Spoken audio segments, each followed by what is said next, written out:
do this. Yes, sir. Welcome back, everybody, to another episode of Hook the Line. Today, we're going to have a very special episode, something different, not just our normal initial reactions. We're going to be talking about the coaching carousel. There's been a lot going on in the coaching world so far, a lot of firings, a lot of rumor mills, things like Florida, LSU, Penn State, Arkansas, a lot of jobs opening up, a lot of jobs maybe to open up later on in the season. We're going to be talking through them all today. We're going to start out once again, catch and release. If you guys have watched before, you know what that is. If you're new, it's basically just a blanket statement, and we'll either catch it, means we like it, or we'll release it, meaning that we don't like it. So, first and foremost, Yusko, it's been a little while. How are you doing? I'm doing all right, man. I lost my starting running back this week, Cam Scadaboo. I'm sure everybody watching this video saw what happened to him. Essentially lost a foot this week. So we won't be seeing him until week 1 of 2026. Therefore, my Giants season is essentially over. I don't really, it's fun to watch Dart for like a quarter. And then I'll turn the game off when it goes down the deep end. Good week last week. Picks were kind of Really, actually, they were pretty bad. Um, hopefully righten the ship this week because that was a terrible performance, and I apologize. Got basketball coming up, which was cool. Purdue played their first game last night. It's hard to tell against these terrible opponents, but I mean they look decent, right? So hopefully they can at least bring me some joy in their season because I've been really struggling. As you can see, I'm wearing a Mets shirt. Everybody knows what happens to the Mets, the Giants. Yeah, it doesn't really, and the Rangers suck too. So hopefully they can turn around also. But Well, look like they that's my spiel. finally got a win during the Frozen Frenzy the other night, so That's my spiel. everybody's Yeah, on thank the God. I mean, right track. they're playing in Edmonton tonight, so hopefully that's a good game. I'll tune in, but they already took care of business against us a few weeks back. So Yeah, a lot more hockey on tonight too. I think it's literally like half, if not more than half of the league is playing again. So yeah, watching some of that. We got some midweek football. That'll be fun. And then yeah, last week picks were just it's kind of all over the place. Like with the games, not what people expected. I think Texas A&M walking into LSU and getting Brian Kelly fired. I should have just gone with my gut. I think we talked about like the picks last week, and I was like, I looked at that Alabama game from last year, and I was like, Brian Kelly gets wiped off the mat, and they walk in there and they win big. And then I was like, but the rain plays a factor, so screwed that up royally. And right on the money. there were a lot of opinions in last week's episode. Some were great, some were bad. There were just a lot. There was a lot going on. UCLA was bad. Yeah, Uh, it's tough. I you mean, dismantled that team. It Bill. Hey, my deep sea dog Bill played well, low key. I don't know how was a big they one. almost won that game, but they did. They won it. They lost by like a yard, maybe half a yard, but that was good. That was good. I guess that's a bright thing in the week, but Well, that's points. That's points for the deep sea dogs. So you're up yeah. there, So moving up there.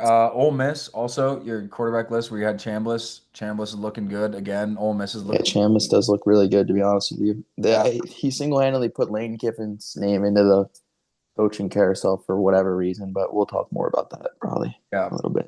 So it's amazing. And then South Florida blown an 18-point lead when I had them as one of my winners was also great. So yeah, a lot of fun things going on in the week, college football. But we're here to talk about the coaching carousel. That's our first and foremost thing. But let's get started with catch and release. Do you have any written down? I've got two written down, so I can start if you want. Let's hear him. Let's hear him because I All don't right. even know. So the first one that I have written down is the Big Ten race is all but decided. Um, I think when you look at the remaining schedule of Indiana and Ohio State, I find it very hard to see a loss from either of those teams. And so, in my opinion, this race is pretty much run unless something crazy happens. So, I want to hear your opinion on it because you are a Big Ten fan. I'm leaning a little bit more SEC. So, Yeah, good take, honestly. Both those teams are premier football teams. I think that they are probably two of the most complete football teams in both offense and defense. They really do everything what's asked of them on a high elite level, week in and week out. And yeah, to be honest with you, these are the two teams that'll probably be playing in Lucas Oil in December. I think that'll be a crazy game to watch. And honestly, it doesn't matter who wins that game. I think it's literally just going to be a fun entertainment thing and a great tune-up game for the competition that's ahead. Um, I really love Oregon too. I think that they are not a team you want to run into in the playoff. I just think that that loss to Indiana is going to hurt them in terms of the Big Ten standings. But they'll be a problem come playoff time. Like I like Oregon over multiple SEC teams, obviously ACC and Big 12. So I'm not counting them out, but in terms of the Big Ten race and what you're asking, I'm going to catch that, and I'm going to say it's pretty much over. And I'm looking forward to that game in December because these teams really don't beat themselves, and they really put a lot of pressure on opponents. And the bottom of the Big Ten is essentially the practice squad of Ohio State and Indiana is a lot better than say Purdue football. So I mean, it's going to be their practices are going to be harder than these games. So it's going to be difficult for them to lose. Yep. So I'll go ahead and catch that. Yeah, I think that's fair. I mean, I'm looking at so Ohio State's schedule. They've got Penn State this week. Maybe something weird happens, but very, very unlikely. Like you said, these teams don't beat themselves. I mean, we watch. Everybody keeps thinking I think Indiana's going to slip up, and they just put it to every team. I think they cover the spread in most, if not all, their games, other than maybe the Yeah, Iowa one. Iowa. And they've got Purdue, UCLA, Rutgers, and then obviously the game at the end of the year. So that could go either way, but Penn State, Purdue, UCLA, and Rutgers, I don't see a loss on that schedule at all. And then if I go to look at Indiana, let's find who they have. I'll say going to Penn State will be a tough game for Indiana, but that's all I got left for them. So Yeah, I mean, if Penn State can somehow, obviously they have Ohio State this week, which we'll talk about in our next episode, which is going to be so hard. But if there's one team you want to play before Indiana, it's them. So yeah. that's their best chance or their worst chance at a loss. Yeah, so I mean, Indiana, 3 out of 4 games are road games, so maybe, who knows. But Maryland, Penn State, Wisconsin, and Purdue are their final four. So when I looked at that, this isn't a knock against the Big Ten completely. I think the bottom is weak, but I also just think those teams are ranked 1 and 2 respectively for a reason. So it makes sense. A team I do want to look out for, Washington, though. You mentioned Oregon. Washington and Oregon will play at the end of the year, and that game should be really exciting as Washington's 6-2 as well, and should go into that game also had like about a 9-2 record. That'll be a good one for sure. But Oregon's going to have to know that they need to win that game in order to probably get a playoff spot. I don't know if you can go if you take that loss and sneak in. Maybe could, but I think that Lanny's going to have them with the mindset of winning in, and I don't know. That'll be a tough one, but I don't see Washington coming out with that one. Hopefully, though. Hopefully, it's a good game. Yeah, so I agree. I'm gonna catch that. Do you have any written down? I got one more here, but I don't know if you Hit do. me, hit me. All I'm right. weak this week. This one's gonna tie right in. This is kind of perfect. I want to do this one last because it'll tie right into what we're talking about. Coaching expectations in the SEC are too high. That is what I have written down on here. Ooh, what's your take on it? Let me hear it. All right, so yeah, I'll start with this. And I think this is an interesting one. The reason why when I first looked at it, I was like, yeah, they're probably too high. And then you think about it a little bit more. Obviously the SEC is a premier conference in there, and they've had a lot of success for a lot of years. And there's a lot of programs. I mean, you look at LSU, A&M right now. You look at a lot of teams that expect a lot of success, but it doesn't come very often. So that's the reason why I wrote this down. I think for Alabama, Georgia, some of those big, big programs like that are in there, then those expectations are realistic.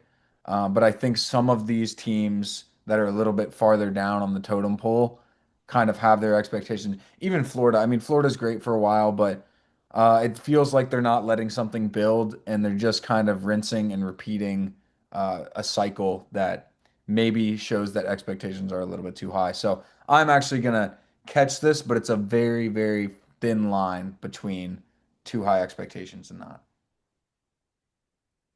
Yeah, I think that, obviously when you're in the SEC, the expectations are, beating non-conference competition and, at least competing in the SEC, getting some big wins here and there. Um, so in terms of Florida, right, that's when you lose to South Florida and then you go into a schedule where you have to play some of the best teams in the SEC, that's tough. And yeah, I agree with, having to let something build, but they haven't really been relevant since Kyle Trask. Yeah. So like when do we draw a line is definitely an important question for an AD that's with a fan base that's expected success back to Urban Meyer and Tebow and all that. They want to get back on the map. So I see them a little bit. LSU. They're kind of like in a Penn State territory where they're like right behind the like upper echelon of Alabama and Georgia. So that's a tough one because Mhm. that's a tough line to draw. Um, I don't disagree with the firing of Kelly. I think that they they've had Jaden Daniels, they've had neighbors, they've had guys and teams that are able to compete on a national level, and they really haven't gotten those results. So you really can't put those on the players, right? Jaden Daniels, offensive rookie of the year, Dan Quinn, first year head coach, taking them to the NFC Championship. Like, all it really took was a good coach to like use their abilities and maybe put them in the top tier. So I mean, I do think the expectations are too high, but not in these scenarios, if that makes sense. I think that those two firings, if that's what we're going to focus in on, are valid. I don't know about the Arkansas one. Maybe that's a different conversation because they're kind of middle of the pack below tier. So Yeah. I'll release it just to play devil's advocate, but I get it from the standpoints of those two schools. Yeah, and I think the main thing I looked at in this is when you compare like SEC and Big Ten. So I think of an LSU very similar to almost a USC in terms of a Big Ten sense. And Lincoln Riley, was their expected success, hasn't really had it. Obviously had Caleb Williams and they did well, but they were kind of always a step behind where they needed to be. And even this year, they feel a little bit of a step behind. Maybe I think they're better this year than they normally are, but they're still a little bit of a step behind. But then it's like the conversation of when do you put Lincoln Riley on the hot seat? When do you put LSU, Brian Kelly on the hot seat? I get that they lose in different ways and some are worse than others, but they felt like a very similar situation. And I don't hear Lincoln Riley's name as much as what I saw with Brian Kelly. Right. I agree. Yeah, so that's mainly where that came from. But it'll be interesting. We'll see how many more SEC coaches get fired. I know Kentucky's coach is obviously on the ropes. Auburn, Hugh Freeze is buying himself a little bit more time week to week, and so you've got conversations all around the board in the SEC for who is going to get fired and who's not on any given day. I got a catch and release for you. I just thought of it. Ready? Yep. Are you catching or releasing the fact that the Texas A&M Aggies could be playing in the SEC championship in Atlanta, Georgia?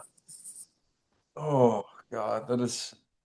Yeah, Because that's such that's a tough an one. annoying one to think about because I don't want to see Texas A&M there. I think it is hilarious that every year that they do not make it there. Mm-hmm. Even in the way last year they were set up to do the same thing, and then they lost at Auburn, and then went and lost to Texas. I'd have to look at the rest of their schedule because I think that matters. So I let me look at who they're playing I at. can pull it up for you because You I think go. they're playing Texas. Okay, right, ready? Yep. Um, I think they're off this week, but next week is Missouri. Okay. Following week is South. Sorry, on the road at Missouri. Then at home against South Carolina. Then hosting Samford for whatever reason the SEC likes to do that, and then they're on the road playing Arch Manning and the Longhorns to wrap up the season. So yeah, I mean, I think when you look at the SEC right now, you can't have more than one loss to make the SEC championship game. Like that's pretty much where it's at. No two-loss team or two-loss conference team, I should say, in the conference is going to make the SEC championship. So when Right. you look at that Missouri game on the road is huge, and then the Texas game, um, I think this Texas A&M team is really good, and it's gonna be tough to say whether they get past that mental block. I think that's a really good one. I'm gonna go with Catch because of these last couple. I think that win at Notre Dame proved a lot and was a difference maker in their season. Kind of went from the normal Texas A&M kind of selling things away when things get tough to now it seems like a new Texas A&M where they kind of just find a way to win games, whether it's high scoring, low scoring, whatever it is. So I'm gonna catch that. I think that they will be playing in Atlanta. Do I think that they are in the top two teams in the SEC? That's a different question. So, but I do think that they will play in Atlanta. All right. I know I brought it up, but I'm going to release this. Okay. And I'll tell you why. So you made a great point. two losses in the SEC is not going to get you in the SEC championship. We can just say that right now because you got Georgia or Alabama who's undefeated. Georgia only has one, right? One loss, yeah, and then you got Ole Miss one loss. Vandy one loss, right? Texas. So there's a lot of horses in the race, and so I think we can both agree that they're not gonna lose until that last game of the season, was when things will probably get interesting against Texas because Bo Pribula, broke a leg. So you're getting the backup quarterback at Missouri, right? And then you're playing South Carolina at home, and then a 1-7 Samford team. Yeah. I can't believe the SEC does that on the schedule. It might be smart, I don't know, but so you need to win that game, that last game. Well, so I don't. How did the tiebreaker work? So say like they go into Texas and lose, so Mhm. they now have one conference loss. Does Georgia jump them if they have one loss? I actually don't even know how that works. I don't. I think I would guess it would be point differential, but I'm not sure if it's Okay. not that. Well, so Then then, okay, so then we'll say that that's what I think is going to happen. I think that they'll go into these next three games, and they'll blow the doors off both those teams because they're obviously better, top team in the SEC. They're better than most of the SEC. So then I think Arch is getting that team's only getting better. This Texas team is going to find a way to put together some wins, and that's an important game for them too in terms of a national playoff Mhm. race. Because they could maybe have three losses if they lose to Georgia, right? Going in that Texas A&M game, needing to win and avoid four losses.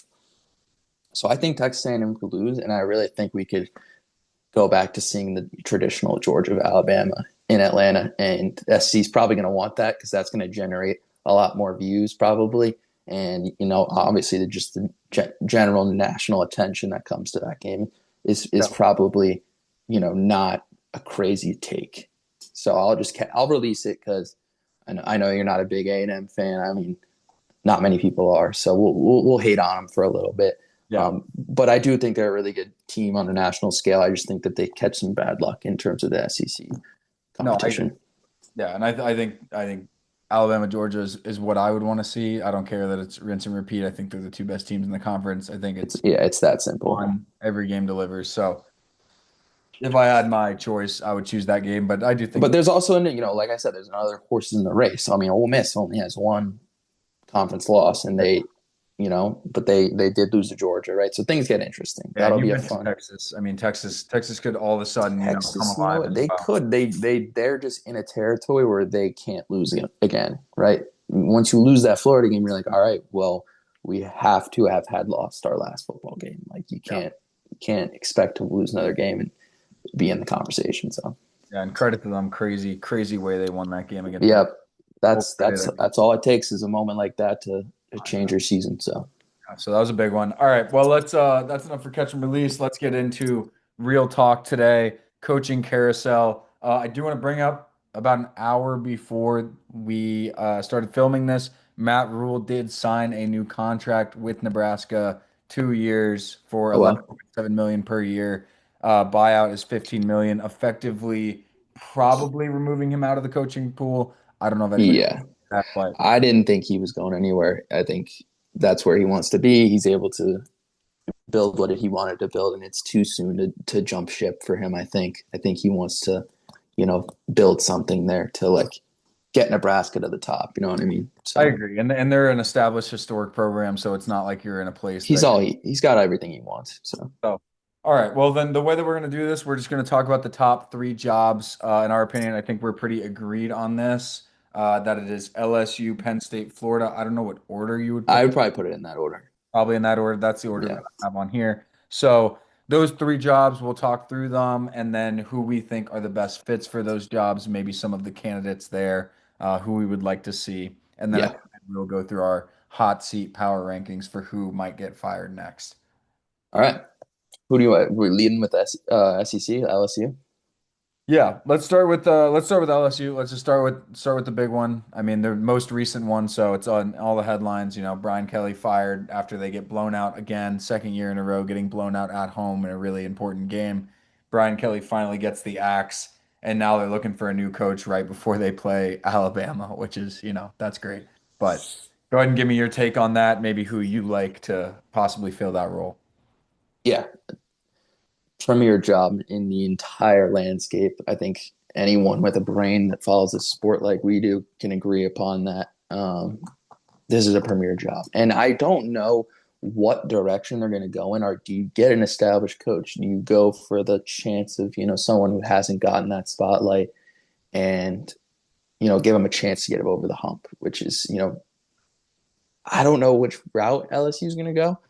Um, Personally, with these huge jobs, I mean, I'm going risk over reward. I want to see somebody that's like, well, oh, here they're probably going to go safe because it's too much money to gamble with. To be honest with you, like when you go bring up Oregon, they hire Lanning. They can kind of do that because they were still in the Pac-12. They were still a little bit behind the scenes a little bit, but that was a home run hiring. If we look at it now, right? I know they're in the Big Ten now, but still, he's brought a lot of success, turned into one of the better head coaches. So that's the route I'm going to go with these two top jobs, which I'll talk about. So if I was AD and I wanted a head football coach that would probably take us over the hump and that actually has had, familiarity with LSU, it's Joe Brady of the Buffalo Bills, their offensive coordinator, who was credited for a lot of their success in 2019 with Burrow and Chase and Jefferson. I know that roster was stacked, but that's a football team that's in the conversation of the best offense of all time. Like they didn't get stopped in a single game. And he's made some stops along the way. He's been in Carolina with the Panthers, Matt Rule, who we just talked about actually. Nobody succeeds with the Panthers. So he went to the Bills and took over that offense. And the Bills got off to a bad start with Diggs a couple seasons ago. He gets promoted and he brings in a whole different look of an offense. They started to use, multiple tight ends, get under center. They introduced the 4-by-1, which is just essentially having your trip set with the running back on the same side, and it's just no zone can stop that. And it's just put Buffalo to the top, right? Obviously, they haven't gotten the success in the playoffs, but that may be why Joe Brady leaves, and he takes that check and goes back down to Louisiana, gets all his stud recruits that go in through there like Chase, Neighbors, Jefferson, right? And he brings that back to the college level, and we see a high-powered offense, and maybe he goes and tries and gets somebody to complement his offense that can carry a defense. And I just think that football mind and with the type of exposure he has is still comparable to an LSU job. I know he has no head coaching experience, but I still think he's able to cultivate a group and set a culture that's able to take down some of the better dogs in the SEC. So that's what I'm going with. It's pretty risky, but let me hear your take. Maybe a Yeah. couple names that you would go with or think Also, that could I fit love that. better. I love Joe Brady. I love that offense. And it feels very LSU like, right? Like LSU always builds around their quarterback. That's their main position. And then they get explosive guys, whether it's at the receiver position, Trades Green at the tight end position, just finding way to use that. I mean, you look what he does with Kincaid and Dawson Knox over there in Buffalo, and you could see how that could work. And Yep. I think from a recruiting aspect, bringing in an NFL guy also just gives you that extra bump. It's always going to do that. I mean, UNC obviously is not good this year, but they got a recruiting bump when they brought in Bill Belichick. Anyone that brings in somebody like that is going to get a little bit of a bump. Um, my guy is going to be somebody who I'm actually semi-familiar with because he was at Auburn for a little bit in 2019. I think he's done a great job where he's at. Got his team to a college football playoff berth last year. Took Texas to the ropes. It's going to be Kenny Dillingham of Arizona State. I really like this guy. I think what he does with Sam Levitt, who reminds me of a sort of like Jaden Daniels, maybe not as athletic as Jaden Daniels, but just playmaking wise, and what he's able to do with that offense, where he had Scattaboo last year, he had Sam Levitt this year, the things he can do with that offense. I think LSU loves their offense. That's what where they're explosive, where they make their plays. And LSU this year has been a little bit different because their defense has kind of headlined everything. And that's just not really, I think, LSU's style and maybe a little bit why they've struggled. I don't know if they focused as much on the offense as they should have. They kind of have been relying on their defense a little bit too much. So I think this guy comes in, gives a little bit of firepower. He can obviously recruit. He can find amazing players, guys that are underrated, freak athletes, things like that.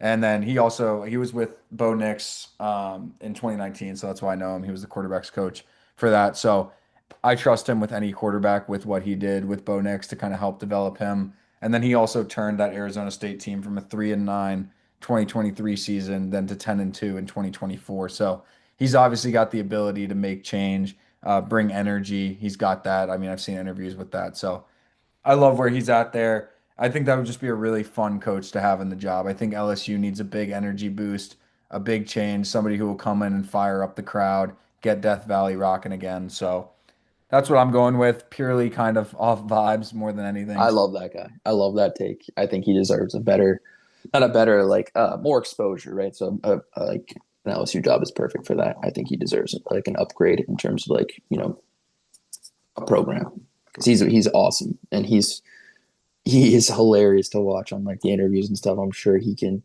you know, handle an SEC locker room.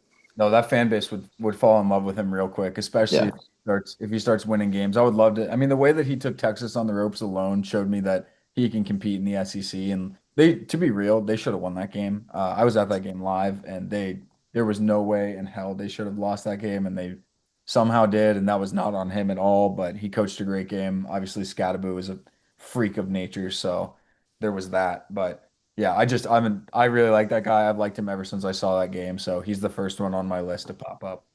Notice neither of us said Lane Kiffin. I don't know if we want to address that elephant in the room. I know that he's been circled around with everybody. I just don't see him leaving. I just think he's got it all there. He's kind of there's no reason to really leave. I just maybe money. He's maybe like that, but I feel like they get enough at Ole Miss. Yeah. He's built a pretty nice solid program over there to that it's hard to ditch. Yeah. No, I agree with that. So then we'll just using that, we'll transition to the other job that Lane Kiffin has been mentioned for. We'll just stick in the SEC before we move on to Penn State. Okay. And we'll go with the Florida job. Obviously, similar situation.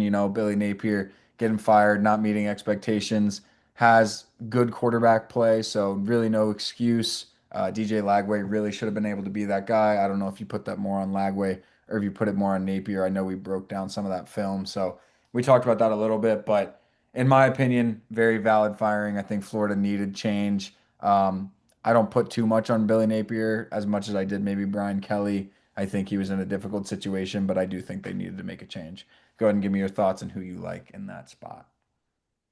Touch on it a little bit. Right, this is a program that hasn't really been relevant in a little bit. Obviously, they're in a tough conference, but last time I really saw success was Kyle Trask, and then before that, it was I don't even know. And so you kind of need somebody who's going to come in and rebuild, right? Get them back to the top. And I think there's one coach that's available right now that's shown he's been able to do that even when times were pretty rough. And that's James Franklin of formerly Penn State. I don't know. He's going to get another coaching job. I think that if Florida wants him, that he's a good fit for it. I think that he's going to bring in a new culture and bring it back to the top. I mean, I know Penn State. I mean, the reason Penn State fired him was because they couldn't get over the hump. And I mean, I just don't think that was a valid firing. I mean, I'm going to piggyback off what Saban said, right? You're the number one team in the country, right? You lose to Oregon, right? I mean, it's a tough loss, but then you come out, you lose to UCLA. Like that's just stuff happens. I mean, you look at Clemson, you look at Texas. Stuff happens with high expectations. I just don't agree with the firing. I think that he's been able to dominate that conference. I know he hasn't been able to win the big one, but if you're Florida, you're just trying to get back in the conversation, right? You just need somewhere to start, and I think he's a perfect guy to come in and get him back in the win column, get the culture back, and take them where they need to be. I don't think Florida wants to get back in the national championship conversation. I'm sure they do. I'm just think that they have to start somewhere. And I think that with all the names that are out there, that's probably the best one available, unless you take a huge swing at somebody that's like, retired, like Urban Meyer or something like that. But that's a good one. I also think Franklin could go to a more low profile one. I've seen his name with the Virginia Tech head coaching job. So Yeah. I just think he's a good option available for a team that's looking to rebuild their program and get back into the conversation.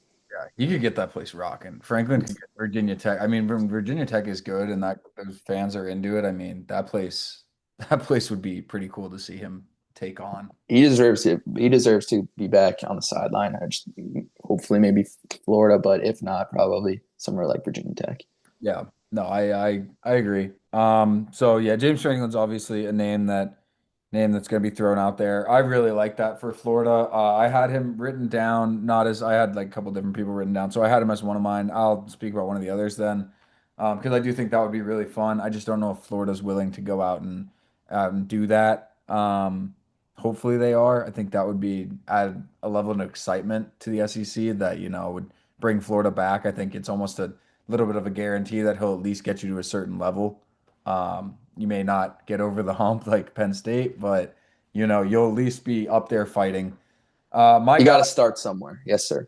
yeah, my guy's gonna be somebody that we know very well. I like this guy. I Oh, think he deserves a shot at a big time job, a place where he can really recruit, really splash out. He took what we've now seen as a terrible Purdue program and whatever the board has in their head right now. I think Jeff Brom should be accredited with all the success that we saw during our time at Purdue. Um, He's got a good record against big teams, and I'd love to see him do it in the SEC, trying to upset teams week in, week out. And that yep. is Jeff Brom at Louisville. Love the guy. Obviously, I have a little bit of personal bias towards him. Um, but I just think he's a great coach. I think even what you saw Louisville do to Miami this year, he's got that track record of being able to beat big teams, get his teams fired up, get playmakers. And so I'd love to see what he can do with a little bit of money in the bag and be able to splash it out on different players and have somebody like a DJ Lagway and get some five-star recruits in there because to be real, I mean, I know Aiden O'Connell plays in the NFL now, but when we first got to Purdue, we weren't really thinking Purdue football was going to be all that. And then it just ended up being better than I could have ever imagined for the first 2 years, especially going to the Big Ten championship. So, and you see where they're at now without him. So it shows how good he is. And I think he'll do that at Florida. I think that would be amazing. I do not want to play him if I'm an Auburn fan. I do not want to play him at Florida, but I think that would be a really cool hire. And then obviously James Franklin, as you said. Jeff Brom is one of the best coaches I've ever dealt with in like my fandom. Um, like you mentioned, we got to Purdue and we were dealing with Jack Plummer at the helm um, for whatever reason. But him and his brother came in and they saw the whole scheme of the offense with Plummer and they were like, let's give it to this walk on who is now seeing NFL starts, right? So, I mean, that just goes to show what these guys are able to do. Him and his brother coach a pretty good football program. I mean, Purdue was taking down Michigan State, Iowa at their peaks of their runs, and now we just seen him take down that Miami team a few weeks back. Shout out the Deep Sea Dog. That's a perfect name for someone like Florida if they're trying to, take down the top dogs, because he can do exactly that and steer the ship back kind of like I said with James Franklin. Both of those names are right on for them. Yeah, no, I think it'd be exciting to see either one of those guys. Yeah, I think either one of them would bring success. I don't know what the payments would look like. I think James Franklin would obviously be a little bit more of a splash out than Jeff Brom, but I mean, Brom's been having success, so he could get the same bag that Franklin's got. Yeah, that's an expensive job. That whoever will lands that job will get compensated pretty well. Yeah, so I'm excited to see what ends up there. Obviously Georgia taking on Florida this week. We'll see how they do with no head coach, but I mean we've seen a lot of different teams this year bounce back with firing their head coach and then showing up. So Right. we'll see how that goes. And then the last final job, we'll move to the Big Ten, premier Big Ten job, obviously on the line. That is Penn State. We just talked about James Franklin, no longer there. Penn State, the fans know what they expect. They know what they need. Penn State honestly probably deserves a lot better than, they should probably have been to a national championship in the last like 5 years with the rosters that they've had specifically. And I'm not going to put it all on James Franklin, but they definitely, I thought that they were in contention to be in the national championship every year, and they just didn't get it done. So he's not there. Who do you like in that spot? Yeah. So a lot of things can be said about Penn State not winning the big one, but that's a good program. They get some good recruits. Drew Aller's a great quarterback. Um, it's tough that he went down with some injuries, and I think that they need to go kind of like what I said with the LSU. They need to. If I was them, I would go for the home run swing. I think I would get a smart football mind that looks like he's ready to be a head coach. And I think you should take him from a place that you're not able to beat. I think that if you could get a championship mindset in a coach and somebody that's shown what it takes to get over the hump, then I think that's where you should go. And I'm referencing Ohio State offensive coordinator Brian Hartline. I think that he deserves a chance at a head coaching job. He last year got Ohio State over the hump. I know he was co-offensive coordinator with Chip Kelly, but still he's been able to produce, I mean, NFL talent wide receivers, Smith and Jigba, McLaurin, Olave, Harrison Jr., you name it. Right. And then they were able to get the monkey off their back, win a national championship, right? So now you bring in that guy and he's able to lay the steps out of what it takes to get there, right? And I think that's exactly what Penn State needs is they need somebody that they believe in to take them over the hump. And I think he's once again I say Dan Lanning, I think he's very comparable to somebody like Dan Lanning who has a great football mind and is just right there that needs the opportunity to lead a team. And I think he's the perfect fit for somebody like Penn State because if if not him, who? No, I like that a lot, honestly. I mean, Brian Hartline with the Dolphins for a while, had some NFL experience. I love it. I mean, I think they do, like you said, they need somebody that can get them over the hump. They need somebody that's calm, composed in those big games, because they're gonna have the rosters to do it. They're gonna have the players to do it. It's not a question of that. It's just a question of whether you can execute on the given day and come in with a game plan and beat the team that you need to beat. Um, and for that reason, I'm going to throw out a wild one. I don't think this one will happen. I'm just going to throw it out. And speaking of beating the teams you need to beat, leaving no doubt, I'm going to put Kurt Signetti as a candidate to get the Penn State job. Obviously, with what he's got at Indiana, I don't think that is that likely, unless obviously Indiana just at the end of the season, because I do think there will be a real conversation to be had, right? I mean, obviously they beat Oregon, but if they lose badly to Ohio State, and then they lose badly in the first round of the playoffs again, like they did last year, it'll start to have another conversation of like, is Indiana really the school that can take it all the way? Like, or have they reached their peak? Have they reached their cap? Obviously, we'll see. We both think they're really good football teams. That's just a hypothetical, but Kurt Signetti at a school like Penn State with the amount of money that they put into the football program with that crowd, I would love to see, with the amount of shit that he talks, uh, how that fan base gets behind him if he's winning games at Penn State. So that's just a wild one to throw out. I think yours is much more realistic, and I'd like to see either of them, but yeah, I'm just gonna throw that one in the ring. Yeah, I mean Sig's not going anywhere, but if I'll do anything to get him out of IU so that program can go back to the dumpster that it was in for many many years. The only other one I'd written down was Mike Elko from Texas A&M. Similar situation of A&M. Yeah, Obviously, this is like A&M is doing better this year than they have in any other year. I think if they were back to being 8-4 again, I think this would be a real possibility that Mike Elko would leave. But obviously, neither of these two teams are helping me out that I wrote down. So we'll see. I think the Penn State job, whatever it is going to be crazy. Whoever gets hired, and yeah, oftentimes it's going to leave a gap somewhere else. So we talked about Lane Kiffin. If he was to leave Ole Miss, that would leave a gap at Ole Miss, and then this whole carousel is going to start rolling pretty soon. Other openings that are in there that we won't really talk about who's going to fit in, but you've got Arkansas, Virginia Tech, and UCLA, all big Power Four programs, Big Ten and SEC, and then one ACC in there. So yeah. You'll probably see like a group of five head coach take a few of those spots, like a South Florida coach. Lane's coach Maybe, around like yeah, yeah. John Summerall. I've seen that name.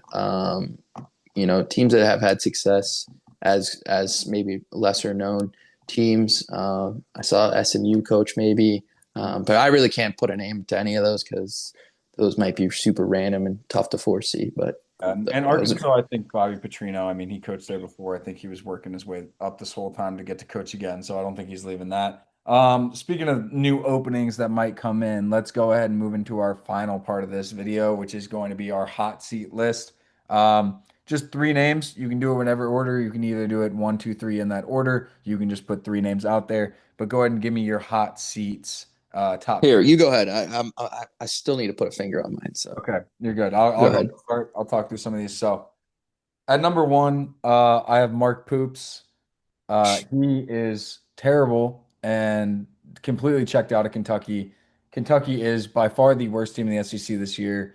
Mississippi State obviously was bad last year, had a bounce back year. Kentucky was not as bad as Mississippi State last year and just keeps getting worse. I think that's a very, very bad sign. A lot of their team hits the transfer portal whenever that year comes around. So I just think there's not a lot of life in Kentucky right now. Maybe it's because they pour so much money into basketball, they're not focusing on football, but I think they need to. I think they need to go out and get a different coach, even if it's the same skill level. Just a change would be nice because Mark Poops is not getting it done. At number two, kind of a big one. We talked about this at Catch and Release the other week. Mike Norvell.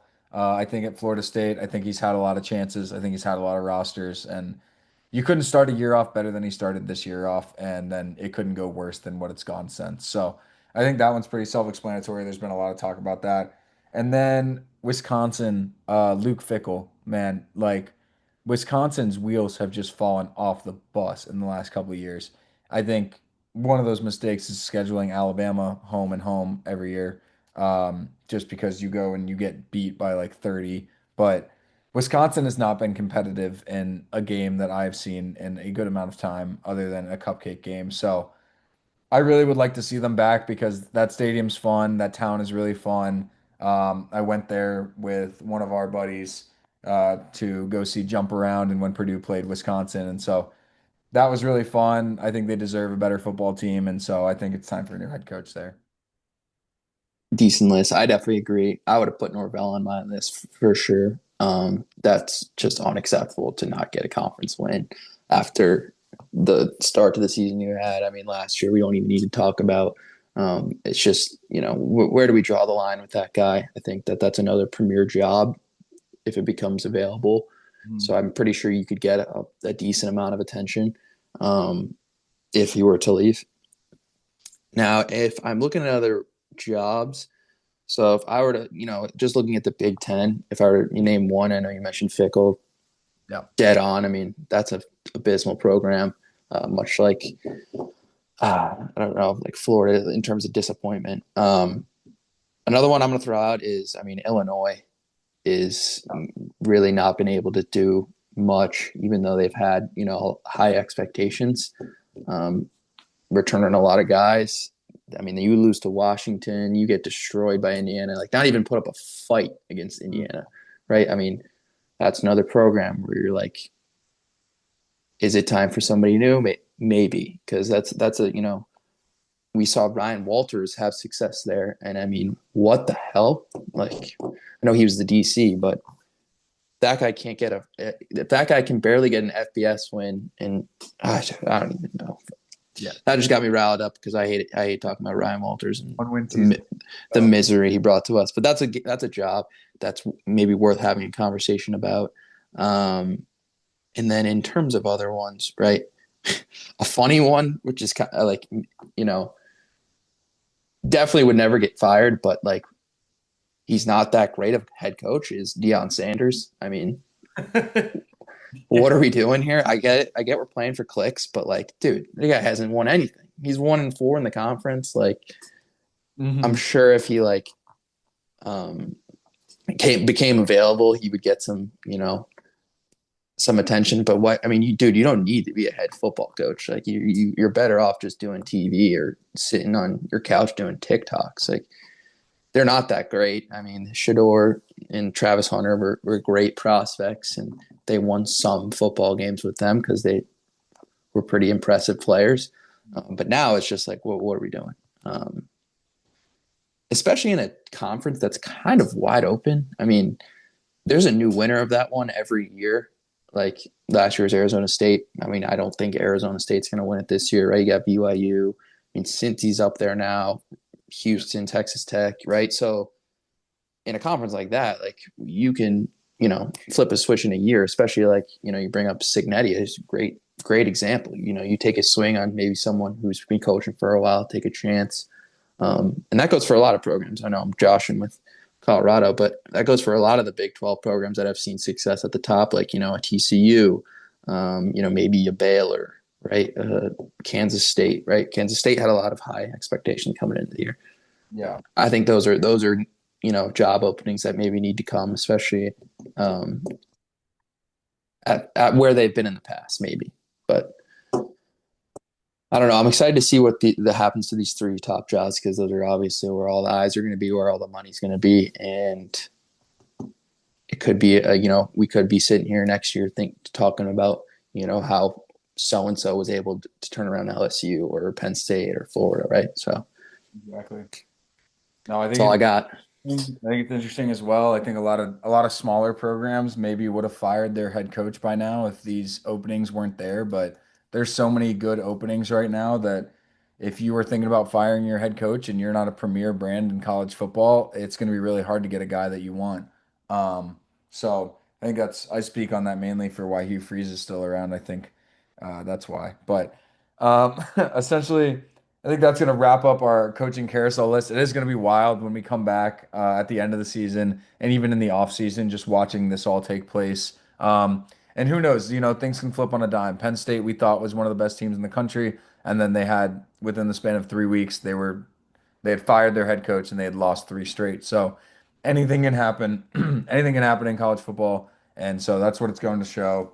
I'm excited to see what ends up with all these guys. So that's going to wrap up the coaching carousel episode. Before we leave, we'll quickly talk about the games we're going to talk about tomorrow for our Friday episode. We've got the world's largest cocktail party, which is Georgia, Florida going on. And then we've got Vanderbilt at Texas. Going to be a good game there.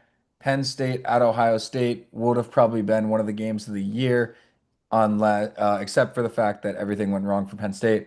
And then we've got Oklahoma going to Tennessee, probably an elimination game there for the playoff picture if you're talking about that or the SEC championship picture.